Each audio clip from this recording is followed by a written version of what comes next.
In this video, we're going to look at how the Clippers dissected Dallas' zone in Game 7 to advance to the second round.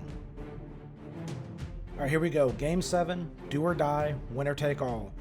Dallas, since going to Boban at the starting lineup, they've played a lot more zone, and the Clippers in Game 7 exploited this by using pace and good action to beat it. First play we're going to look at is very early in the game. It's a side out of bounds for the Clippers. Ball gets inbounded to Reggie Jackson.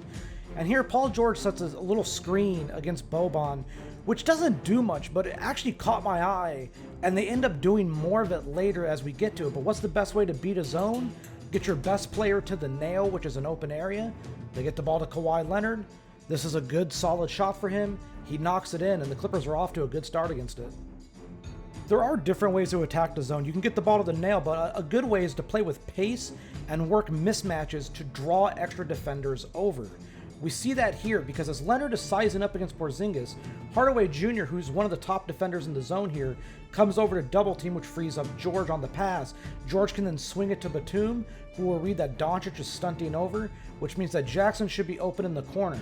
As Jackson gets it, shot fake gets Doncic to fly by. He could pull up in the mid-range, but he does something interesting. He drives and goes into a little floater against Boban. This is one way to attack the zone.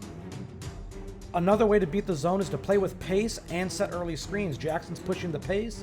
Batum sets an early screen. This early screen will draw Finney-Smith over when George catches it, so that when Leonard catches it, we see how far Finney-Smith is from Leonard, who has the ball. Porzingis is then going to stunt at Leonard, but get back to the corner shooter, which means Leonard is open to be free and fire, and he makes this one. This instance here is why playing with pace is so paramount against the zone.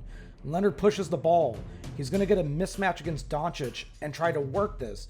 Second defender's going to come over off of George, which means George is a passing option up top. When George gets it, next defender's rotating over. Jackson will be open on the swing.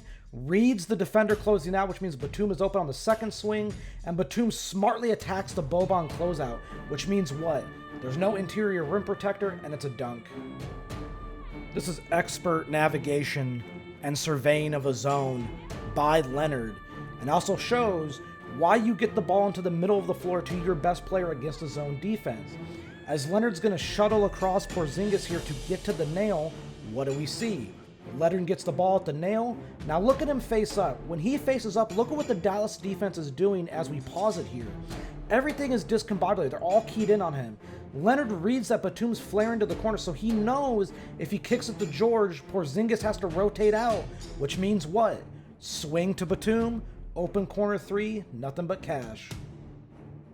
This is bad defense by Dallas, but also great awareness by the Clippers. Leonard has the ball, and we're going to notice the defender's up high on him, which means what? Because of Kennard being in the corner and Doncic having to stay with him, all Leonard has to do is move up the floor and Morris will be open. So as we roll it forward, Leonard walks, Morris is open, and just look at this. Look at the space Morris has. Doncic can't get out here because of where Kennard is. It's an open three, Morris makes it, and the Clippers are rolling. Man, this really was a dissection of Dallas' zone by the Clippers. They'd seen it for several games with Boban in there, but now by Game 7, they're just executing at a high level and Dallas can't stop it. Remember the Paul George screen? Well, here's Terrence Mann setting the screen against Boban. Remember what we said about Paul George? Very interesting. Ball against the Leonard here in the mid-post.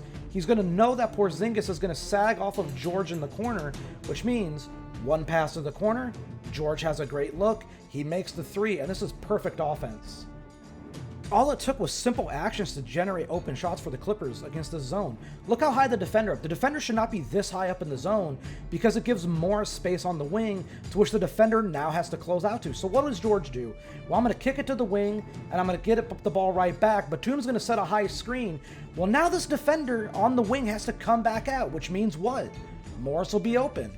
So as Morris spaces to the wing, we know that Doncic can't get out there from the corner because Doncic has to stay tethered to Reggie Jackson. That means Morris will be open, swing to Morris, bing, bang, boom, Clippers have another made three. This is the problem with playing a not good guard defender at the top of his zone defense. Kawhi is hunting this matchup. He's being physical with Jalen Brunson. The Clippers took advantage of this matchup at the end of Game 3, if you will recall, with small pick and rolls. Brunson's the main Kawhi defender here. This is not good for Dallas. Kawhi's going to recognize this, back him down to the elbow. As he does so, second defender from the top of the zone over helps. Means PG will be open on the wing. It's a nice one pass and a shot for PG. He makes it, and the Clippers are on a roll. This is the final play. It's the coup de grace. It's absolutely marvelous. Kawhi's motion to PG. Push the tempo, give me the ball. We need to go quick to kind of see what Dallas is going to do. This first action by Kawhi is just to see how the Dallas zone reacts. So he dribbles hard, he's going to plant. He wants to see what Dallas does. Well, they overplay their hand. Because when Kawhi starts to drive again, Reggie Jackson cuts baseline, which is going to draw Tim Hardaway away from defense in the corner, which means Boban now has to guard two guys. And Batum's going to do something smart. He's going to pin screen against Boban, which will free up Morris in the corner. Kawhi gets downhill to the nail, floats it over to Morris. Wide open three. Morris' seventh made three of the game. Ties Steph Curry's record in a game 7. The Clippers are absolutely a machine against the zone. They were the best zone offense in the NBA this season, and they dissected it perfectly to win game 7 and head to the second round to face the Utah Jazz.